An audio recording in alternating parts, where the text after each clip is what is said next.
மீனாட்சி பொண்ணுங்க serial June 26 நாளைக்கான எபிசோடில் என்ன நடக்கலாம் அப்படிங்கிறத ரிவ்யூவாக பார்த்துடலாங்க. வெற்றி ஏன் புருஷன், அவனை கேட்குறதுக்கு எல்லா ரைட்ஸும் எனக்கு இருக்குது. நீ சொல்லு வெற்றி, நான் இந்த வீட்டை விட்டு வெளியே போகணுமா? சொல்லு வெற்றி அப்படின்னு சக்தி கேட்க, உடனே நீ பண்ணது எவ்வளோ பெரிய தப்புன்னு தெரியுமா அப்படிங்கிறாங்க வெற்றி. அப்போ என்னை போக சொல்கிறியா வெற்றி அப்படின்னு சக்தி கேட்டுட்டு அப்படியே அமைதியாக நிற்கிறாங்க. அப்போ உடனே பூஜா, ஏய் இதை விட தெளிவாக யாராலையும் சொல்ல முடியாது, முதல் கிளம்புடி, என்னடி பார்த்துட்ருக்க அப்படிங்கிறாங்க பூஜா. உடனே சக்தி, அத்தை இப்போ சொல்கிற கேட்டுக்கோங்க, இந்த டிஎன்ஏ ரிப்போர்ட்டில் ஏதோ தப்பு நடந்திருக்கு, அது என்னன்னு கண்டுபிடிச்சி என் பேர்லேயும் சரண்யா அண்ணி பேர்லேயும் எந்த விதமான தப்பு இல்லைங்கிறத நிரூபிப்பேன். அப்படி நிரூபிக்கலைன்னா நான் சக்தியே இல்லை அப்படின்ட்டு பேகை தூக்கிட்டு சக்தி வெளியே கிளம்புறாங்க. பின்னாடியே பூஜாவும் வராங்க.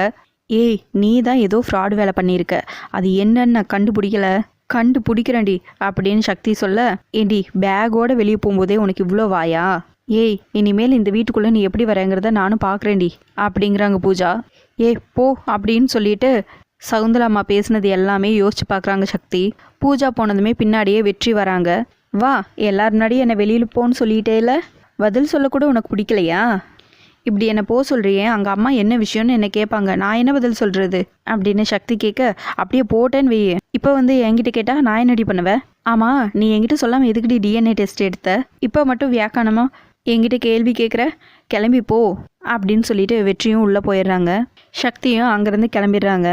இன்னொரு சைடு சவுந்தலாம்மா ஸ்பீடாக வீட்டுக்குள்ளே வந்து அசோக் டே அப்படிங்கிறாங்க. நேராக சரண்யா வீட்டுக்கு தான் போனேன் அப்படின்னு சொல்லவும், நீங்கள் ஏமா அவங்க வீட்டுக்கு போனீங்க அப்படிங்கிறாங்க அசோக். டிஎன்ஏ ரிப்போர்ட் வந்தாச்சு, அந்த ரங்கநாயகி மூஞ்சியில் விசிறி அடிக்க தான் போனேன். ரிசல்ட் வந்துருச்சான்னு அசோக் கேட்க, இந்த ஊர் உலகத்தில் உன் பொண்டாட்டி மட்டும்தான் உண்டாயிட்டான்னு சொல்லுவியே, அப்படியே உருகுவியே. அந்த ரிசல்ட் என்ன வந்திருக்குன்னு தெரியுமா? சரண்யா வயிற்றுல வளர்கிற குழந்தைக்கு நீ அப்பா இல்லையா அப்படின்னு சொல்ல, அம்மாங்கிறாங்க அசோக். எங்கிட்ட ஏண்டா கத்திட்டு இருக்க? நியாயமா நீ கத்த வேண்டியது அந்த கேடு கிட்ட சரண்யா கிட்ட அப்படின்னு சொல்லிட்டு இருக்க. கரெக்டாக அந்த டைமில் வெற்றி வந்து வராங்க. வரும்போதே ஒரு குச்சி எடுத்துகிட்டு வந்து அசோக்கை வெளுன்னு வெளுக்கிறாங்க. அசோக்கோட அம்மா தங்கச்சி எல்லாரும் எதுக்கு அடிக்கிறேன்னு கத்துறாங்க. ஏய் எங்கள் வீட்டுக்குள்ளேயே வந்து ரவுடித்தனம் பண்ணுறியா அப்படிங்கிறாங்க அசோக் தங்கச்சி. ஏய் நீ எல்லாம் பேசுனேன்னு வச்சுக்கோவேன், கொன்றுவேன், ஞாபகம் வச்சுக்கோ அப்படிங்கிறாங்க வெற்றி. ஏய் உன் தங்கச்சி தப்பு பண்ணிட்டான்னு ரிசல்ட் வந்தா என் பையனை போட்டு அடிப்பியா நீ அப்படின்னு சவுந்தலாம்மா கேட்க, என்ன சொன்ன? என் தங்கச்சி தப்பு பண்ணுறவளா? உனக்கு அறிவு இருக்கா அப்படிங்கிறாங்க வெற்றி. ரிசல்ட் அப்படி தானே சொல்லுது, டெஸ்ட் எடுக்கும்போது உன் பொண்டாட்டியும் கூட தானே இருந்தா அப்படின்னு சொல்ல, சீ நீ எல்லாம் ஒரு பொம்பளையா? யார் தப்பு பண்ணுவா, யார் தப்பு பண்ண மாட்டா, அதெல்லாம் உனக்கு தெரியாது. அசோக் நீங்கள் சொல்லுங்கள், டிஎன்ஏ ரிப்போர்ட் என்ன வேணாலும் சொல்லட்டும், சயின்ஸ் என்ன வேணாலும் சொல்லட்டும், உங்கள் மனசு என்ன சொல்லுது? என் தங்கச்சி தப்பு பண்ணுறவளா அப்படின்னு வெற்றி கேட்க, என்னடா திரும்பவும் அவனை அடித்து மிரட்ட போறியா? அம்மா இருங்க, சரண்யாவோட புருஷனா நான் சொல்கிறேன், சரண்யா என்னைக்கும் தப்பு பண்ணுறவ கிடையாது அப்படின்னு அசோக் சொல்ல, ஏன்டா இவனுக்கு பயந்துட்டு நீ பழியை ஏற்றுக்கிறேங்கிறாங்க அவங்க அம்மா. இதுக்கும் நீங்கள் தான் பதில் சொல்லணும். சரண்யா வயிற்றுல வளர்கிற குழந்தை யாரோடது அப்படின்னு வெற்றி கேட்க, என்னோடது, அவன் மேலே எந்த தப்பும் கிடையாதுங்கிறாங்க அசோக். கேட்டிங்களா, உங்கள் புள்ள அசோக்கே சொல்கிறாரு அது அவர் புள்ளதான்னு. ஆனால் நீங்கள் ஒரு வெத்து பேப்பரை கையில் வச்சுக்கிட்டு சரண்யாவை தப்பாக பேசுகிறீங்க. நான் கேட்குறேன், பேப்பர் என்னங்க பேப்பரு, நம்ம என்ன எழுதுகிறோமோ அதுதானே அதில் வரும். ஆனால் மனசாட்சி என்றைக்குமே பொய் சொல்லாதுங்கிறாரு வெற்றி. இந்த மனசாட்சி மண்ணாங்கட்டி கதையெல்லாம் எனக்கு வேண்டாம். ரிப்போர்ட்டில் அவன் தான் அப்பா இல்லைன்னு வந்துருச்சுல, அப்புறம் என்ன, எனக்கு ரிப்போர்ட்டு தான் முக்கியம் அப்படிங்கிறாங்க சவுந்தலாம்மா. அப்போது யார் என்ன சொன்னாலும் நீங்கள் நம்ப மாட்டீங்க, உங்கள் பையனே நான் தான் அப்பான்னு சொன்னாலும் ஒத்துக்க மாட்டீங்க. உங்களுக்கு என்ன ரிப்போர்ட் தானே வேணும், நானே ரிப்போர்ட்டோட வரேன். ஆனால் அந்த ரிப்போர்ட்டில் மட்டும் அசோக் தான் அப்பான்னு வந்துச்சு, இந்த குச்சி உங்களுக்கு தான் அப்படின்னு சொல்லிட்டு குச்சியை கீழே போட்டுட்டு கிளம்பிடுறாரு வெற்றி. ஏண்டா அவன் பாட்டுக்கு அடிச்சுட்டு போகிறான், நீ பாட்டுக்கு சும்மா இருக்க அப்படின்னு சவுந்தலாம்மா கேட்க, உன்னை எதிர்த்து பேச முடியாமல் சரண்யாவை ஒவ்வொரு வாட்டியும் நீ தப்பாக பேசும்போது அமைதியாக இருந்தல்ல, இதுவும் வேணும், இதுக்கு மேலேயும் வேணும். வெற்றி மேலே எந்த தப்பும் இல்லை. எவனாவது என் தங்கச்சி இந்த மாதிரி பண்ணியிருந்தா நான் சும்மா இருந்திருப்பேனா? இந்த மாதிரி தான் பண்ணியிருப்பேன் அப்படின்னு சொல்லிட்டு உள்ளே போயிடுறாரு அசோக். இன்னொரு சைடு சக்தி வீட்டு வாசல் முன்னாடி வந்து நின்றுட்டு, வெற்றி என்னை இப்படி வீட்டை விட்டு அனுப்புவான்னு நான் நினைக்கவே இல்லை, எனக்கு பயமாக இருக்குது அப்படின்னு யோசிச்சுட்டே நிற்கிறாங்க. கரெக்டாக அந்த டைமில் மீனாட்சி அம்மா வந்துடுறாங்க. சக்தி என்ன வாசல்லையே நின்றுட்டுருக்க, வீட்டுக்குள்ளே வர வேண்டியது தானே அப்படின்னு கேட்டுட்டு கையில் இருக்கிற பேகை பார்க்குறாங்க. என்ன சக்தி, நான் பாட்டுக்கு பேசிகிட்டே இருக்கேன், நீ பதில் சொல்லாமல் முழிச்சிட்டே இருக்க அப்படின்னு சொல்ல, மா எனக்கு என்ன சொல்கிறதுனே தெரியலமாங்கிறாங்க சக்தி. ஏன் என்னாச்சுங்கிறாங்க மீனாட்சி அம்மா. அங்கே ரங்கநாயகி அத்தை அப்படிங்கவும், ரங்கநாயகிக்கு என்னாச்சு? அவங்க என்னை வீட்டை விட்டு வெளியே போக சொல்லிட்டாங்கம்மாங்கிறாங்க சக்தி. மீனாட்சி அம்மா அப்படியே பார்க்குறாங்க சக்தியை. அம்மா என்னை அப்படி பார்க்காதம்மா, என் மேலே எந்த தப்பும் இல்லை. நான் நல்லதுதாம்மா பண்ணேன். அங்கே யாருமே என்னை புரிஞ்சுக்கல. வெற்றி கூட என்னை புரிஞ்சுக்கவே இல்லைம்மா. அவங்க அம்மா கூட சேர்ந்துக்கிட்டு என்னை வீட்டை விட்டு போக சொல்லிட்டாம்மா. எனக்கு வேறு வழி தெரியாமல் இந்த பேகு தூக்கிட்டு நான் இங்கே வந்துட்டேன் அப்படின்னு சக்தி சொல்ல, அப்படியே ஒரு அரஞ்சனா அப்படிங்கிறாங்க மீனாட்சி அம்மா. அம்மா நிஜமாக என் மேலே எந்த தப்பும் இல்லைங்கிறாங்க சக்தி. எத்தனை தடவை சொல்கிறது உனக்கு இதே வேலையாக போச்சு சக்தி அப்படிங்கவும், அம்மா நீயும் என்னை புரிஞ்சுக்க மாட்டியாம்மா கேட்க, வெற்றி தம்பி உன்னை வெளியில் போக சொன்னாரா அப்படிங்கவும், அவன் அப்படி சொன்னதும் என் நெஞ்சே வெடிச்சிருச்சுங்கிறாங்க சக்தி. அவ்வளோதானா, இன்னும் ஏதாவது பாக்கி இருக்கா அப்படின்னு கேட்க, என்னம்மா நீ இப்படி கேட்குறேங்கிறாங்க சக்தி. எல்லாத்துக்கும் ஒரு அளவு இருக்குது சக்தி, நீ செய்கிறது எனக்கு கொஞ்சம் கூட பிடிக்கல அப்படின்னு சொல்லிட்டு சக்தியை உள்ளே இழுத்துட்டு போகிறாங்க. உள்ளே போய் பார்த்தா வெற்றி அப்படியே கூலிங் கிளாஸ் எல்லாம் போட்டுட்டு கால் மேலே கால் போட்டு பாட்டு பாடிட்டு அப்படியே ஹாயாக படுத்துட்ருக்காரு. வெற்றி தம்பி, உங்களை இவ என்ன சொன்னான்னு தெரியுமா? வீட்டில் ஏதோ பெரிய பிரச்சனையா, உங்கள் அம்மா இவளை வீட்டை விட்டு வெளியே அனுப்பிச்சிட்டாங்களாம்.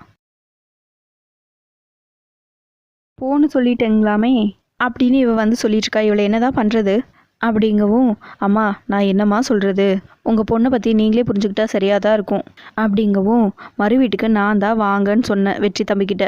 நான் சொன்னதை மதித்து வெற்றி தம்பி இங்கே வந்திருக்கு. ஆனால் நீ என்னடானா இல்லாததையும் பொல்லாததையும் பெருசாக கதை விட்டுட்ருக்க அப்படிங்கிறாங்க மீனாட்சி அம்மா. போது சக்தி, முதல்ல வெற்றி தம்பிக்கிட்ட மன்னிப்பு கேளு. அவருக்கு என்ன வேணுங்கிறத கேளு, அதை செஞ்சு கொடு. கடைசியாக சொல்லிட்டேன், இனிமேல் நீ இப்படியெல்லாம் பண்ணக்கூடாது. எல்லாத்துக்கும் ஒரு அளவு இருக்குது. என்ன பொண்ணோ அப்படின்னு சொல்லிட்டு உள்ளே போயிடுறாங்க. சக்தி பேக் தூக்கி வெற்றியோட கால் மேலே போடுறாங்க. உடனே அம்மா அம்மா அம்மான்னு கத்துறாங்க வெற்றி. சவுண்டு கேட்டு ஓடி வராங்க மீனாட்சி அம்மா. என்னாச்சு தம்பி என்னாச்சுன்னு கேட்கவும், அம்மா இவருக்கால்மா பேக் தூக்கி என் கால் மேலே போட்டா அப்படின்னு சொல்லவும், அம்மா அது வேற ஒன்றும் இல்லைம்மா, பேகு கீழே வைக்கும்போது அவர் கால் மேலே தெரியாமல் பட்டுருச்சு. இல்லை வெற்றி அப்படிங்கவும், இல்லைம்மா இவ வேணும்னே என் கால் மேலே பேக் தூக்கி போட்டா அப்படிங்கிறாங்க வெற்றி. தம்பி ரொம்ப வலிக்குதா? சக்தி ரூமில் ஆயில்மெண்ட் வச்சுருக்கேன், எடுத்துகிட்டு வந்து தேய்ச்சி விடுங்கிறாங்க மீனாட்சி அம்மா. எனக்கு கொஞ்சம் வேலை இருக்குன்னு சொல்லிட்டு உள்ளே போகிறாங்க. ஏண்டாடே என்னை அந்த வீட்டை விட்டுட்டு போன்னு சொல்லிட்டு நீ இங்கே வந்து எனக்கு முன்னாடி உட்காந்துட்ருக்க. இது உனக்கு மறுவீடா? கல்யாணம் ஆகி எத்தனை நாள் ஆச்சு, இப்போ என்னடா மறுவீடு அப்படிங்கவும், அம்மா இப்போ தானே வந்தாங்க. அதான் அப்படிங்கிறாங்க வெற்றி. எங்கள் அம்மா இப்போ வந்தா உனக்கு என்னடா மறுவீடு ராஸ்கல் அப்படிங்கவும், என்னடி ரொம்ப ஓவராக திட்டுற? அப்படி தான் திட்டுவேன், என்ன பண்ணுவேன் அப்படின்னு திட்டிட்டு இருக்கும்போது கரெக்டாக மீனாட்சி அம்மா வந்துடுறாங்க. வெற்றி உனக்கு பசிக்குதா, ரொம்ப பசிக்குதா அப்படின்னு கேட்டுட்ருக்க. கரெக்டாக வெற்றியும், ஆமாம் எனக்கு ரொம்ப பசிக்குது, எனக்கு சூடாக 4 பஜ்ஜி போட்டு எடுத்துகிட்டு வா அப்படிங்கவும், நீ கெட்ட கேட்டுக்கு பஜ்ஜி வேணுமா, அதுவும் சூடாக. இவங்க நல்லா பேசிகிட்டு இருக்காங்கன்னு நினச்சி மீனாட்சி அம்மாவும் உள்ளே போயிடுறாங்க. வட்டி உனக்கெல்லாம் வெக்கமாவே இல்லையாடா அப்படின்னு கேட்கவும், என்னடி அண்ணியன் மாதிரி மாற்றி மாற்றி பேசுகிற, உங்கள் அம்மா இருக்கும்போது ஒரு மாதிரி பேசுகிற, அவங்க போனதுக்கப்புறம் என்னை திட்டி கரிச்சு கொட்டுற அப்படிங்கிறாரு வெற்றி. வெற்றி நம்ம பிரச்சனை நம்மளுக்குள்ளேயே இருக்கட்டும், அம்மா கிட்ட எங்கள் அம்மா முன்னாடி ஏதாவது சொன்ன அவ்வளோதான் பார்த்துக்கோ அப்படிங்கவும், உங்கள் அம்மாவுக்கு தெரியக்கூடாதா? அது சரி, அப்போ சொல்லிட வேண்டியதுதான். நீ மட்டும் எங்கள் அம்மாவுக்கு தெரியாமல் டிஎன்ஏ டெஸ்ட் எடுத்தல்ல, இரு உங்கள் அம்மா கிட்ட சொன்னாதான் உனக்கெல்லாம் அறிவு வரும். மீனாட்சியம்மா அப்படின்னு கூப்பிடுறாங்க வெற்றி. உடனே அவங்களும் வந்து, ஏன் தம்பி ஏதாவது பிரச்சனையா அப்படிங்கவும், என்ன சொல்லவா அப்படிங்கிறாங்க சக்தி கிட்ட வெற்றி. சொல்லாதடாங்கிறாங்க சக்தி. ப்ளீஸ் அப்படிங்கிறாங்க. அம்மா பாருங்கம்மா, நான் பஜ்ஜி கேட்டது தப்பாம்மா, நீங்கள் எதை எனக்கு கொடுக்குறீங்களோ அதான் நான் சாப்பிடணுமா, கண்ட மணிக்கு திட்டுறாமா அப்படிங்கவும், ஏன் சக்தி இப்படி இருக்க, தம்பிக்கு எது வேணுமோ அதை கேட்டு செஞ்சு கொடு. தம்பி எனக்கு கிச்சனில் கொஞ்சம் வேலை இருக்குது, நான் போகிறேன், தம்பிக்கு எது வேணுமோ அதை கேட்டு செஞ்சு கொடு. என்ன பொண்ணோ அப்படின்னு சொல்லிட்டு உள்ளே போயிடுறாங்க. டேய் இந்த சண்டையெல்லாம் நம்மளுக்குள்ளே மட்டும்தான், எங்கள் அம்மாவுக்கு எதாவது தெரிஞ்சது அப்படின்னு சொல்ல, என்னடி பண்ணுவேன்னு எந்திரிச்சு நிற்கிறாங்க. உடனே கையை பிடிச்சி முறுக்குறாங்க சக்தி. நான் உன்னை கொன்னுடுவேன், பார்க்குறியா அப்படின்னு சொல்லிட்டு கையை திருப்புறாங்க. பைத்தியம் அப்படிங்கிறாங்க வெற்றி. கரெக்டாக அந்த நேரத்தில் துர்கா வந்துடுறாங்க. என்ன வெற்றி கை வலிக்குதான் அப்படின்னு சொல்லிட்டு தேய்க்கிற மாதிரி ஆக்ட் பண்ணுறாங்க. நீ அமுக்கி விட்டா எல்லாம் போயிடும் அப்படிங்கிறாங்க வெற்றியும். என்ன 2 பேரும் எப்பவும் சண்டை தான் போட்டுட்ருப்பீங்க, இன்றைக்கி நான் ஓவர் கொஞ்சலாக இருக்குது, அதுவும் நடு ஹாலில் வச்சு. இந்த வீட்டில் ஒரு சின்ன பொண்ணு இருக்கான்னு கொஞ்சம் கூட பார்க்கறது இல்லையா? உங்களை சொல்லி எந்த பிரயோஜனமும் இல்லை, ஏதோ பண்ணி தொலைங்க அப்படின்னு சொல்லிட்டு உள்ளே போயிடுறாங்க துர்கா. ஏண்டி பாவம்னு பார்த்தா என் கையை முறுக்குறியா அப்படின்னு சொல்லிட்டு சக்தியோட கையை பிடிச்சி திருப்புறாங்க வெற்றி.